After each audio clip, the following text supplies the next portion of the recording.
에베소서 1장 15절에서 19절까지 말씀을 제가 봉독해 올립니다. 이로 말미암아 주 예수 안에서 너희의 믿음과 모든 성도를 향한 사랑을 나도 듣고 내가 기도할 때에 기억하며 너희로 말미암아 감사하기를 그치지 아니하고 우리 주 예수 그리스도의 하나님 영광의 아버지께서 지혜와 계시의 영을 너희에게 주사 하나님을 알게 하시고 너희 마음의 눈을 밝히사 그의 부르심의 소망이 무엇이며 성도 안에서 그 기업의 영광의 풍성함이 무엇이며 그의 힘의 위력으로 역사하심을 따라 믿는 우리에게 베푸신 능력의 지극히 크심이 어떠한 것을 너희로 알게 하시기를 구하노라. 아멘. 오늘 이 말씀 가지고 풍성한 영적 비밀, 풍성한 영적 비밀이라는 제목으로 말씀을 나누길 원합니다. 사도 바울은 우리가 어린아이의 신앙으로 우리가 머물러 있기를 원치 않았어요. 이것은 하나님의 뜻이기도 한 거죠. 우리가 신앙 안에서 자라고 성장해서 우리가 이제 딱딱한 것까지도 씹어서 먹을 수 있는, 언제까지나 모유를 먹고 우유를 먹고 하는 정도가 아니라 연한 것만 먹는 것이 아니라 딱딱한 것도 능히 먹고 소화할 수 있는 그런 장성한 분량에까지 이르기를 원했어요. 그래서 우리가 신앙의 성장이 있다. 신앙의 성장과 성숙이죠. 이 신앙의 성장과 성숙을 이야기할 때 사도 바울은 두 가지를 이야기했어요. 이 두 가지가 어느 한 가지만 되는 게 아니라 균형을 맞춰야 된다. 그게 우리가 성장과 성숙이 있어야 되는 것처럼, 성장은 있는데 성숙이 없는, 우리가 이 시대에 우리가 청소년들을 우리가 바라볼 때 허우대는 정말 멀쩡하고, 그리고 정말 체력적으로나 키나 정말 그렇게 아이들이 잘하는데 성장은 하는데 성숙의 정도가 미숙해서 그 성장을 따라오지 못하는 경우가 우리가 많이 보잖아요. 그래서 다음 세대, 우리가 이 다음 세대를 이야기할 때 우리가 늘 이야기하는 게 성장은 있는데 성숙이 없다, 이렇게 얘기합니다. 그래서 성장과 성숙이 같이 가야 되는 거예요. 영적으로도 마찬가지입니다. 또 반대로 얘기할 수 있어요. 성숙은 있는데 성장이 없는 경우도 문제가 있죠. 그래서 우리가 두 가지를 같이, 성장과 성숙을 봐야 되는 것처럼 신앙 안에서 사도 바울은 우리의 신앙이 정말 잘하는데 두 가지가 필요하다. 하나는 믿음이라는 거예요. 그리고 하나는 사랑이다. 그래서 믿음과 사랑을 이야기해요. 그게 오늘 15절이에요. 이로 말미암아 주 예수 안에서 너희 믿음과, 우리의 믿음, 우리가 이 믿음이라고 하는 것이 굳건하게 우리가 믿음의 뿌리를 내리고 믿음에 흔들리지 않고 하는 것이 중요하죠. 믿음이라는 거예요. 또 하나는 뭐냐면 성도를 향한 사랑이라는 거예요. 그래서 이 믿음과 사랑이 우리의 신앙의 성장과 성숙의 바로미터다라고 이야기하는 거예요. 여러분 어떠세요? 우리의 믿음은 어떠신 것 같으세요? 내가 정말 예수를 처음 믿었을 때 그때의 믿음이 더 뜨겁고, 그때의 믿음이 더 내가 정말 뜨거웠다. 내가 그때의 믿음이 정말 헌신적이었다. 만약에 이거를 자랑한다면 여러분, 이거는 부끄러운 거예요. 부끄러운 거예요. 어린아이가 어른이 됐는데 내가 왕년에 말이야, 내가 국민학교, 초등학교 다닐 때 나 그때 산수 100점 맞았어. 이거 자랑하는 거하고 똑같아요. 그래서 우리가 이 과거의 한때의 영광, 한때의 이것을 내가 그때 예수 믿었을 때 가장 뜨거웠어. 예수 만났을 때가 가장 뜨거웠어. 근데 지금은 아니야. 이거요, 부끄러운 겁니다. 왕년의 신앙 자랑하는 거, 이거 부끄러운 거예요.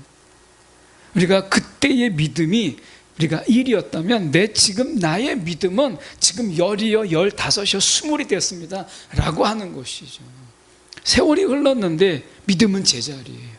오히려 그때 믿음이 더 좋아요? 그러면 이건 부끄러운 거예요.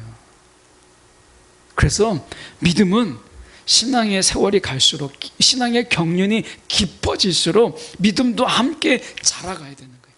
믿음이 더욱더 깊어지고 믿음이 더 자라고 하는 것이 필요한 거예요. 여러분, 우리의 믿음은 어때요? 예수님께서 제자들을 책망하실 때 3년을 데리고 다니셨는데, 같이 다니셨는데, 예수님께서 제자들에게 하는 게 이 믿음이 적은 자들아. 이것은 책망이라기보다는 예수님의 안타까움을 이야기하는 거예요. 내가 너희와 함께 있을 시간이 그렇게 길지 않은데 지금 너희가 어찌하여 이 믿음이 너희가 적으냐. 안타깝게 말씀하신 3년의 시간 동안에 예수님과 함께 했던 제자들의 믿음이 자라지 않고 이 오히려 믿음이 점점 더 적어지는 이 모습 속에서 예수님도 탄식하셨어요. 이 믿음이 적은 자들아. 오늘 예수님의 탄식이 저와 여러분에게 있지 않으세요? 아마 저를 보고, 아마 여러분을 보고 이 믿음이 적은 자들아 이렇게 말하시지 않을까요? 그렇다면 예수님의 근심이 되고 예수님의 자랑이 아니라 예수님의 근심이 되고 예수님의 염려가 되는 자, 그런 자가 아닌가. 우리가 이거 정말 주님 앞에 진지하게 생각해 봐야 될 문제예요. 우리의 믿음이 정말 자라지 못하고 늘 제자리에 이렇게 있다라는 거죠. 오늘 믿음이 자라야 된다. 사랑 깊어져야 돼요. 우리가 처음에 막 딱 이렇게 만나서 어떤 사람이 딱 마음에 들어서 할 수 있는 사랑은 오래가지 못해요. 고린도전서 13장의 사랑은 어떤 거예요? 의지적인 사랑이에요. 헌신적인 사랑이에요. 책임이 있는 사랑, 사명이 있는 사랑입니다. 그냥 감정적으로 저 사람이 좋아서 첫눈에 반해서 사랑하는 그 사랑이 길지 못하죠. 혹시 그 사랑으로 그렇게 시작할 수는 있어도 거기에 헌신과 그리고 수고와 그리고 노력이 없는, 열정이 없는 사랑은 그걸 지속할 수가 없어요. 오늘 우리가 하나님을 사랑하고 이웃을 사랑하는데 내가 전혀 손해를 안 보고 내 것은 단 1도 손해가 없이 사랑할 수가 없죠. 그러니까 오늘 모든 상도를 향한 그 사랑이 깊어지는, 헌신이 깊어진다는 거예요. 나의 수고가 깊어진다는 거예요. 이 두 가지가 우리가 신앙의 성장 속에서 믿음과 사랑을 보라는 거예요.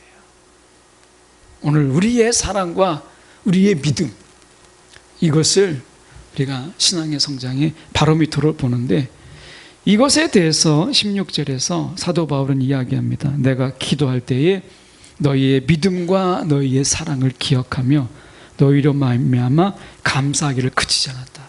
에베소 성도들이 믿음 안에서, 그 사랑 안에서 자라가는 소식을 들어요. 이것은 사도 바울이 기뻐하는 소식일 뿐만 아니라 오늘 우리의 주님이 듣기를 원하시는 기쁨의 소식이라는 거예요.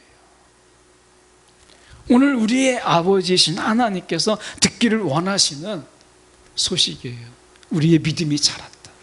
저와 여러분의 믿음이 자라고 저와 여러분의 사랑이 깊어졌다. 이것은 하나님이 듣기를 원하시는 거예요. 여러분, 우리의 존재의 목적이 뭐예요? 하나님을 기뻐하고 그리고 우리가 하나님께 영광을 올려드리는 거예요. 우리가 하나님의 기쁨이 되고 그분이 우리의 기쁨이 되는, 그래서 함께 기뻐하는 삶, 이것이 우리의 신앙의 존재 이유예요. 그렇다면 우리가 하나님이 정말 듣기를 원하시는 이 기쁨의 소식, 이것을 우리는 얼마나 전하고 있는가 라고 하는 거죠. 우리의 삶의 자리 속에 성령이 계시지만 아마 우리 삶의 자리에 하나님의 메신저인 천사가 우리의 삶의 모습을 보고 아마 늑달같이 우리의 신앙이 더 깊어지고 우리의 사랑이 더욱더 자라는 모습을 깊어지는 것을 보고 아마 천사가 하나님께 쭈르륵 올라가서 하나님, 누구누구의 신앙이 이렇게 성장하고 누구의 신앙이 이렇게 사랑이 깊어졌습니다. 천사들이 그렇게 바쁘게, 우리가 야곱의 사닥다리처럼 그렇게 천사들이 오르락내리락 하면서 우리의 소식들을 전하는 자가 복이 있는 거예요. 야곱의 사다리 속에서 오르내리는 천사들이 바쁜 자가 복이 있는 거예요. 전할 게 없어요. 저와 여러분의 가운데 메신저인 천사가 왔어도 아무것도 전할 게 없는 자가 여러분, 그게 불행한 자예요. 말씀 속에 17절을 보면 이렇게 되어 있습니다. 우리 주 예수 그리스도의 하나님 영광의 아버지께서 이렇게 얘기합니다. 중요한 게 무엇이냐? 지금 하나님을 알게 하시고 이렇게 되어 있어요. 여기에서 17절에 계시의 영이라고 되어 있는 이 번역은 정확한 번역이 아니에요. 원래 이 번역은 계시의 성령이라고 해야 정확합니다. 그래서 우리가 계시의 성령, 여러분 하나님의 계시를 풀 수 있는 것은 성령 외에는 없어요. 그래서 우리가 우리의 영으로는 하나님의 계시를 풀지 못해요. 성령이 우리 가운데 풀어주지 않으면 우리가 그 하나님의 계시를 알 수 없어요. 그래서 여기 보면 지혜와 계시의 성령, 성령이 어떤 분이시냐? 계시의 성령이시다 라고 하는 거예요. 그럼 성령이 하는 일이 무엇이냐? 우리 가운데 얘기할 때 하나님을 알게 하시고 이렇게 말씀하세요. 여러분, 우리의 믿음이 어느 때 자라느냐? 하나님을 아는 것과 비례해요. 하나님을 아는 것과. 내가 아무리 믿습니다를 100번, 1000번 외운다고 해서 믿음이 자라지 않아요. 믿음이 언제 자라느냐? 하나님을 알 때. 하나님을 깊이 알수록 우리의 믿음도 깊어지는 거예요. 이 세상 속에서 사단은요, 우리 가운데 우리가 그냥 믿습니다만 외치는 자는 절대 무서워하지 않습니다. 사단은 믿습니다를 외치는 자들을 두려워하지 않아요. 누구를 무서워하느냐? 하나님을 깊이 아는 자, 하나님을 아는 지식이 많아지는 자를 무서워하지, 우리가 하나님 믿습니다를 외치는 맹목적인 믿음은요, 아무리 외쳐도 사단이 무서워한 적이 없어요. 사단이 무서워하는 것은 하나님을 깊이. 근데 누가 이거 일을 알게 하느냐? 오늘 보면 우리가 계시의 영, 계시의 영을 우리 가운데 주셨다고 했어요. 그 왜 줬겠어요? 폼이 아니면. 성령을 우리 가운데 주신 것은 그냥 폼이 아니에요. 이 성령을 우리 가운데 주신 것은 분명히 우리 가운데 말씀하죠. 사도 바울이 우리 가운데 이야기해. 계시의 영을 너에게 주사 하나님을 알게 하시고. 여러분, 하나님을 체험하고 하나님을 깊이 경험하고 하나님을 알아가도록 하는 거예요. 그래서 계시의 영, 성령이 임한 자들에게는 무엇이 많아지느냐? 하나님을 경험한 간증이 많아져요. 하나님을 경험한 것들이 많아져요. 여러분 어떠십니까? 우리의 삶을 살아가면 뭐가 많아져요? 추억이 많아져요. 삶을 살아가면 우리가 추억에 이 사진첩들이 점점 더 많아져요. 지금은 사진첩 앨범도 없고 다 이렇게 우리가 핸드폰으로 찍으니까 사진을 이렇게 꺼내서 막 보는 앨범이라고 하는 그런 것이 많이 약해졌지만, 여러분 우리가 추억의 사진들이 점점 많아지는 거예요. 세월은. 그래서 추억으로 우리가 먹고 사는 거잖아요. 인생이라는 게 그런 거 아니겠어요? 그런데 주님과 함께하는 이 추억, 주님과 함께하는 것을, 특별히 그 추억을 우리는 간증이라고 이야기해요. 간증. 이 간증이 뭐예요? 증거예요. 증거. 테스터모니. 증거예요. 하나님이 지금 이런 분이시다라고 하는 것을 우리는 경험함으로 그 하나님을 증거하는 거예요. 특별히 하나님과의 그 추억을 하나님은 우리가 증거라고 말하는 거예요. 증거. 저와 여러분 속에서 성령이 하시는 일이 무엇이냐? 하나님에 대한 증거들이 점점 더 쌓여가게 하는 거예요. 여러분, 우리가 누군가를 사랑하는 데 있어서 이 증거들이 얼마나 유용한지 몰라요. 우리가 경제적으로 어려운 분을 만났어요. 시리에 빠진 자를 만났어요. 그럴 때 시리에 빠졌을 때 만났던 그 하나님, 그때 하나님을 꺼내는 거예요. 내가 이렇게 나도 어려울 때, 힘들 때 하나님이, 나도 그런 적이 있었고 나도 더한 적이 있었는데 하나님이 그때 나를 도와주시고 하나님 나를 이끌어 주셨다. 여러분, 이게 최고의 사랑이에요. 하나님을 자랑하는 것, 하나님을 증거하는 것만큼 여러분 큰 사랑이 없어요. 네. 그래서 사랑은 믿음과 떼어놓을 수가 없어요. 믿음이 없는 사랑은 존재하지가 않아요. 내가 하나님과의 깊은 관계 속에서 성령의 계시의 영을 통해서 하나님을 내가 점점 더 알아가요. 근데 영혼에 죽어가는 자를 만나요. 영혼에 어떻게 고통당하는 자를 만나요. 그럼 어떻게 해요? 우리 삶 속에서 그 고통 가운데 찾아오신 주님, 영혼의 시름 속에서, 침체 속에서, 그 시름 속에서 나를 찾아오신 그 하나님, 위로하신 그 하나님을 내가 증거하는 거예요. 그러므로 그에게도 하나님의 사랑이 임하게 하는 것, 이게 최고의 사랑이에요. 이보다 더 큰 사랑이 없어요. 하나님의 사랑이 나를 통해서 그에게 흘러가게 하는 것, 내가 그 사람을 사랑하는 것보다 하나님의 사랑이 나를 통해서 그에게 흘러가게 하는 것보다 더 큰 사랑은 없어요. 네. 그래서 믿음과 사랑이 같이 가는 거예요. 여러분, 하나님이 우리를 통해서 하나님을 더 깊이, 더 많은 것을 체험하게 하시잖아요. 할 수 있는 한 여러분, 하나님 안에서 하나님을 더 많이 알아가기를 여러분 구하세요. 성령이 가장 기뻐하시는 기도가 뭔지 아십니까? 성령이 가장 기뻐하는, 하나님을 알고 싶다고 할 때, 내가 그 하나님을 경험하고 싶다고 할 때 하나님은요 정말 기뻐서 춤추세요. 하나님이 이때가 가장 기쁜 거예요. 왜냐하면 오늘 말씀 속에서 보면 계시의 영을 우리 가운데 주신 분명한 이유가 어디에 있어요? 하나님을 알게 하시고, 이렇게 말씀하시잖아요. 성령을 통해서 우리가 은사도 구하고, 성령을 통해서 우리가 구할 은사들이 많잖아요. 능력도 구하고 뭐 구할 건 많죠. 그런데 성령은 결국 우리가 하나님을 알게 하는 거예요. 성령의 열매만 봐도 우리가 알 수 있잖아요. 성령의 9가지 열매가 뭐예요? 하나님의 성품에 관한 것들이에요. 하나님의 성품에 관한 것들. 그래서 하나님을 우리가 알므로 인해서 어쩌라는 거예요?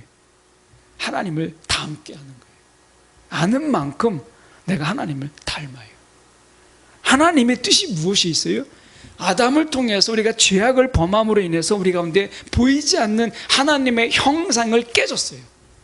하나님의 형상이, 우리가 우리를 지으실 때 하나님의 형상으로 지음받은 우리가 아담의 범죄함으로 인해서 이제 하나님의 형상을 깨트려 버리고 말았어요. 우리 안에서. 근데 예수 그리스도를 이 땅에 보내주셔서 그 하나님의 형상, 하나님의 성품, 하나님의 속성, 하나님을 닮은 자로 살아가게 하시는 거예요.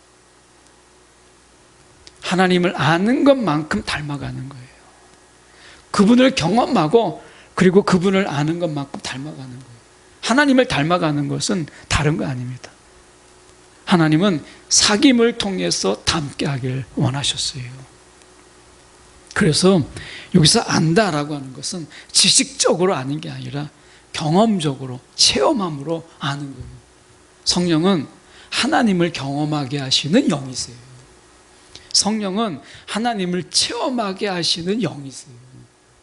그런데 그냥 우리가 가만히 있다고 해서 성령이 저절로 하나님을 경험하고 그리고 하나님을 체험하게 하지 않아요. 성령은 우리가 구하기를 원하세요. 간구하기를 원하세요. 성령 하나님, 내가 하나님을 닮고 하나님을 경험하고 내가 지금 이 삶의 자리 속에서 내가 지금 이 어떻게 보면 영적 침체 속에서 하나님을 내가 경험하게 해주세요. 내가 지금 이런 상황에서 하나님, 내가 하나님을 경험하게 해주세요. 매 순간 우리가 상황이 다르죠. 놓여져 있는 문제도 달라요. 그런데 그때가 바로 기도할 때예요. 그때가 바로 하나님을 경험할 때, 그때가 성령께 구할 때예요. 삶이 무의미해지고 때로는 삶이 우리 가운데 허전함이에요. 너무 세상이 무의미한 것 같아요. 그럴 때 바로 하나님, 내 이 무의미 속에서 하나님을 경험하게 해주세요. 그래서 무의미한 삶을 의미 있는 삶으로 바꾸시는 하나님을 경험하는 것이죠. 그것을 통해서요, 우리는 많은 사람을 살릴 수 있어요. 오늘도 삶의 무의미 속에서 우리가 살아있음의 그 무가치 속에서 살아가는 자들에게 그렇지 하는 내가 만난 하나님, 우리가 만난 하나님을 전하는 거죠. 여러분, 그 증거가 되어서 그에게도 생명이 흘러가는 거예요. 얼마나 귀한 일이에요. 여러분, 119 대원들이 막 그 화재의 순간 속에서도 사람 하나 살려보겠다고, 그 무너져가는 속에서도 들어가는 거 아니겠어요? 사람 하나 살려보겠다고. 우리는 그들에게 그 박수를 쳐요. 그 많은 월급을 받지 않음에도 불구하고 언제 죽을지도 모르는 그 위험한 상황 속에서 그들은 사람 하나를 살리기 위해서 무너져가는 그 건물 속에 들어가고 그 화재 속에서 그 화마와 싸우면서 들어가는 거 아니겠어요? 오늘 우리가 썩어져 갈 사람 하나를 구하는데도 그럴 거라면 영원한 삶을 우리 가운데 하나님이 그들의 생명을 살리는 데 있어서 하나님이 우리를 쓰신다면 얼마나 귀한 일이겠어요. 이 땅에서 하나님께서 오늘 우리가 하나님을 알게 하시는 이 놀라운 은혜가 있어요. 18절의 말씀에 보면 더 놀라운 게 있습니다. 너희의 마음의 눈을 밝히사. 이 성령이 하시는 일이 우리의 마음의 눈을 밝히시는 거예요. 우리의 마음의 눈이 어두워요. 너무나 어두워요. 그래서 우리가 예수님께서 우리 가운데 마음의 눈이 얼마나, 우리 마음이 얼마나 어두운지, 시기, 질투, 분쟁, 다툼 이런 것들로 가득하다고 이야기하잖아요. 하는 것마다 죄지을 생각들, 이런 것들로 가득하다고 이야기하시잖아요. 그래서 입에 들어가는 게 더러운 게 아니라 우리 마음에서 나오는 게 더럽다는 거잖아요. 얼마나 썩어 있으면 그렇겠어요. 그러니까 우리의 마음의 눈을 밝히시는 성령이 우리 가운데 계시지 아니하면 여러분, 마음의 어두움으로 세상을 봐요. 마음이 어두워지면 세상이 다 어두워집니다. 저는 이 당뇨를 앓고 있잖아요. 그래서 당뇨 앓고 있다가 갑자기 저혈당이 딱 오면요, 하늘의 색깔이 바뀝니다. 온 세상에 색깔이 바뀌어요. 저혈당이 딱 오면 그러면 하늘이 정말 센 노래예요. 그렇게 노랄 수가 없어요. 온 세상이 다 노랗고 그리고 뱅글뱅글 돌아요. 식은땀이 나고 온 몸에 힘이 빠져요. 여러분, 우리가 영적 저혈당이 오는 거예요. 하늘의 색깔이 바뀌고 온 세상이 바뀌는 거예요. 그래서 하나님 성령이 우리 가운데 하시는 게 마음의 눈을 밝히시는 거예요. 저와 여러분의 마음의 눈을 밝히는 거예요. 눈이 밝아야 세상을 밝게 보죠. 세상이 아무리 밝으면 뭐예요? 눈이 어두운데? 어떨 땐 제가 이 선글라스를 끼고 막 운전할 때 하다가 선글라스를 끼고 있다는 사실을 모른 채 밖에 나오면, 야, 오늘 날씨가 너무 흐리다. 왜 이렇게 시커멓지? 막 그럴 때가 있어요. 안경을 끼고 있기 때문에 그런 거잖아요. 여러분, 우리가 마음의 눈을 밝히시는 게 성령이세요. 여러분, 오늘도 우리가 기도하세요. 세상이 어떠하든지 간에요, 성령이 우리의 마음의 눈을 밝히면 세상은 밝아요.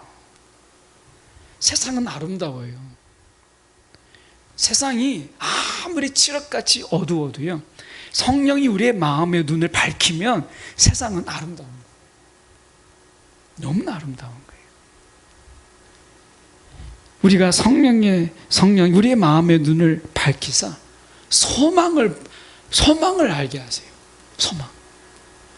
그냥 하나님이 그냥 우리를 부르신 게 아니라, 야, 그 부르심의 그 소망, 야, 나를 불러주셨다 라고 하는 속에서 세상이 줄 수 없는 소망이 우리 가운데 있어요. 소망이 무엇이며 성도 안에서 그 기업의 영광의 풍성함, 이렇게 되어 있는데, 오늘 저는 이 풍성함에 대해서 좀 더 말씀을 나누려고 해요. 이 풍성함을 이야기할 때 이 쉬운 성경으로 에베소서 28장을 우리가 번역한 걸 보면 이렇게 되어 있습니다. 쉬운 성경을 제가 봉독해 보면 이렇습니다. 여러분의 마음을 밝혀 우리에게 주시려고 예비해 두신 것을 깨닫도록 기도합니다. 또한 하나님의 백성에게 약속하신 복이 얼마나 풍성한지, 얼마나 놀라운 것인지. 자, 여기서 얘기하는 게 이것입니다.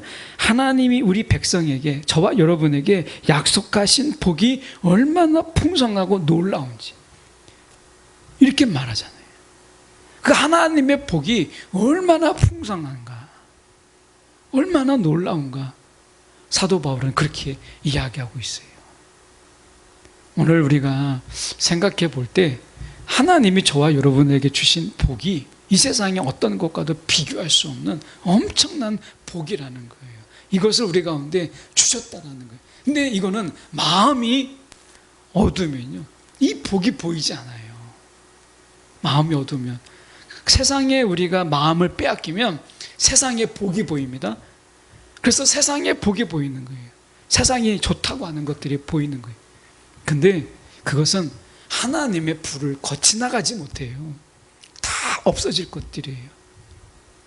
돈은 우리가 하나님의 불 가운데 지나가지 못하면 다 불타 없어질 것들이에요. 예. 세상에 가지는 모든 것들이 그렇잖아요. 그래서 세상에서 부유함이라고 하는 것은 잠시 잠깐 있다가 사라져요. 과거에 우리가 고 정주영 씨라든지 이병철 씨가 그렇게 부자였는데 그 주식 한 장 못 가져갔잖아요. 예. 삼성의 이건희 씨가 돌아가셨지만 그분이 돈이 없어서 돌아가셨겠습니까? 그 병을 이기지 못하고 돌아가셨어요.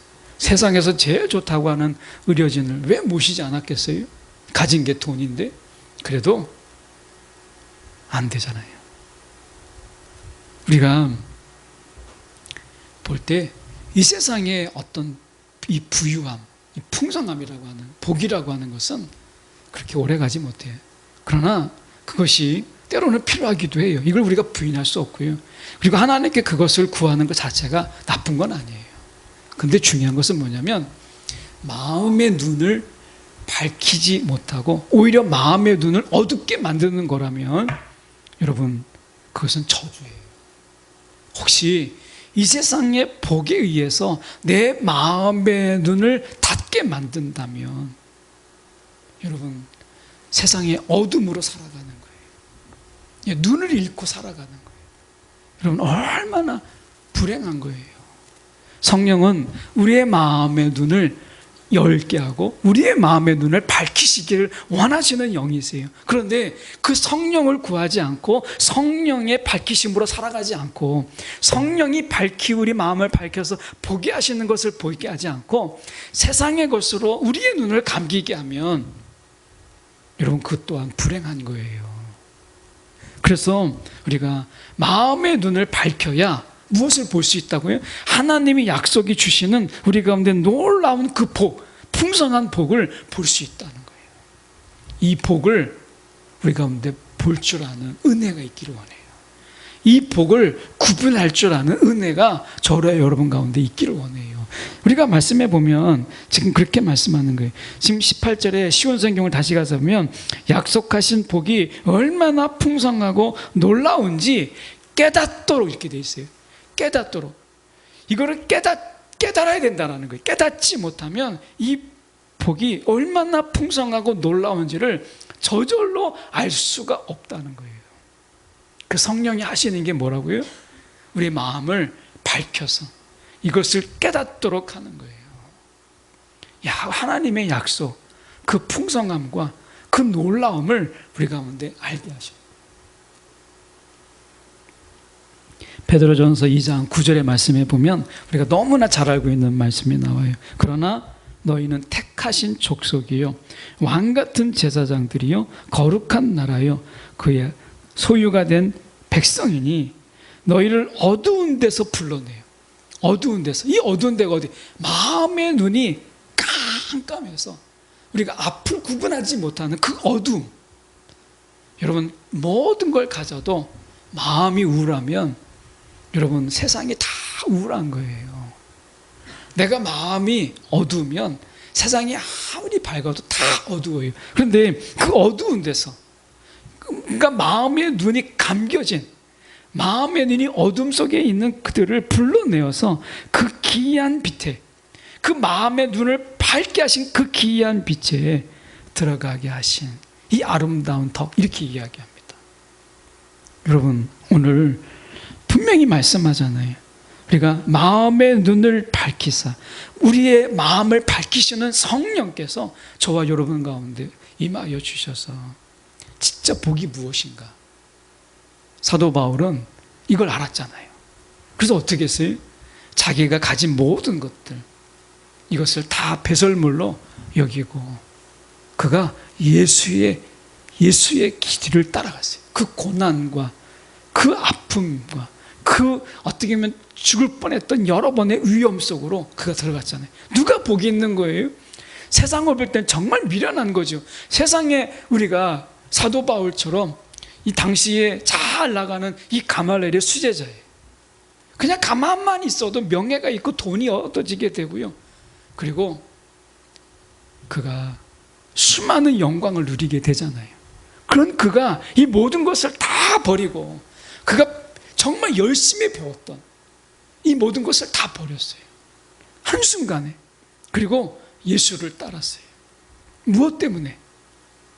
이 마음의 눈을 밝혀서 진짜 복이 무엇인가를 알았기 때문에 그가 가졌던 모든 복을 다 버리고 예수를 따랐어요. 사도 바울은 너무나 자신 있게 이야기하잖아요. 성령의 내 마음의 눈을 밝히사 정말 부르심의 소망이 무엇인지, 내 기업의 그 풍성함이 얼마나 놀라운지, 하나님이 약속하신 그 풍성함이, 그 놀라움이 얼마나 큰지를 알았기 때문에 이 세상의 것과 비교할 수 없기 때문에 다 버린 거예요. 사도 바울이. 오늘 예수를 따르는, 그리고 예수에게 주신 그 모든 것을 우리 가운데 주시는 이 놀라운 약속이 저와 여러분 가운데 있어요. 저는 우리가 마음의 눈이 좀 밝혀져서 이 복을 좀 알고 이 복을 주시는 하나님의 약속을 따라서 우리가 주님의 길을 기꺼이 갈 줄 아는 저와 여러분이 되길 원해요. 돈이 없으면 불편하죠. 이 세상에서 아쉬운 소리도 하게 되고 불편해요. 그런데 우리가 그것이 우리의 마음의 눈을 어둡게 한다면 여러분 그거 내려놓으세요. 그리고 성령에 의해서 우리의 마음의 눈을 밝히시기를 구하세요. 그러면 세상이 달라져요. 세상이 달라집니다. 오늘 하나님께서 오늘 사도 바울을 통해서 우리 가운데 분명하게 말씀하시는 게 이 풍성한 이 기업의 영광, 우리 가운데 약속하신 그 풍성함을 이야기하잖아요. 이 풍성함으로 우리가 이 세상을 부유함으로 살아가는 저와 여러분 되길 원해요. 눈에 보이는 것, 그게 전부는 아니다 라고 하는 거예요. 그래서 말씀의 19절에 보십시오. 19절에 놀라운 말씀을 하시는 게 무엇이냐면 그의 힘의 위력으로 역사하심을 따라 믿는 우리에게 베푸신 능력, 하나님의 능력이 얼마나 크신지, 그 능력이 얼마나 크신지를 우리가 잊지 말라는 거예요. 그 능력이 크신 그 하나님께서 우리를 이 세상 속에서 인도하신다면 우리가 무엇을 두려워하며 또한 무엇을 겁낼 필요가 있겠어요. 다시 한번 우리가 이 하나님의 크신 능력을 의지해서 우리가 좀 더 믿음의 걸음을 좀 내딛고, 어쩌면 우리가 이 세상 속에서도 부유하지 못하고 영적으로도 부유하지 못한 자가 제일 불쌍한 것 같아요. 제가 보니까 세상에서도 부유함이 없어요. 근데 영적으로도 부유하지 못해요. 가장 불쌍한 자예요. 우리가 하나님 안에서, 이 하나님의 능력 안에서 우리가 얼마나 큰 부유함 속에 있는지 이것을 아는 것, 이게 정말 이번에 은혜예요. 오늘 이 세상에 우리가 재벌에 준하는 엄청난 복, 이것이 없다 할지라도 오늘 우리의 마음의 눈이 밝혀져서 하나님이 우리 가운데 베푸신 그 엄청난 약속의 이 복, 그 풍성한 복을 우리가 좀 더 마음껏 누리고 이 복으로 살아가는, 불쌍하지 않는, 누구도 세상 속에서 우리를 불쌍히 여기는 게 아니라 우리가 세상을 좀 더 불쌍하게 볼 줄 아는 그런 자로 살아갔으면 좋겠어요. 어느 날은 이렇게 보면 이렇게 돈이 없는 내가 너무 불쌍한 거예요. 어느 순간에 이것 때문에 막 고민하고 저것 때문에, 그래서 그 가격에 맞는 것을 막 사려고 막 고민한, 그럴 때 이게 몇 푼이나 한다고 이걸 고민하고 있나, 이러면 어느 순간에 너무 처량하기도 하고 불쌍한 거예요. 그런데 그거는 정말 잠깐이에요. 그런 불편함은 있죠. 그런데 어느 순간에 하나님께서 제 마음에 그 부유함으로 저에게 말씀하시는 거예요.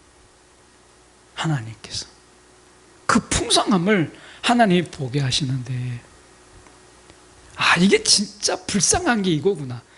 내가 세상에서 내가 처량한 게 아니라 정말 내가 고르다가 말다가 내려놨던 것을 그냥 아무렇지 않게 서슴없이 사가는 그 사람이 내가 부러워할 게 아니라 저 사람이 불쌍한 거구나. 이거를 깨닫게 하실 때 몰려오는 그 풍성함이 있어요. 그 풍성함을 안고 올 때 제가 기도하죠. 하나님, 세상이 나를 불쌍히 여기는 자가 아니라 내가 세상을 불쌍하게 보는 자가 되게 해주세요. 하나님 우리를 그렇게 살게 하세요. 우리를 스스로 불쌍하게 여기지 말고 세상을 불쌍히 여길 줄 아는 그런 부유함으로 살아가는 저와 여러분이 되기를 간절히 소망합니다.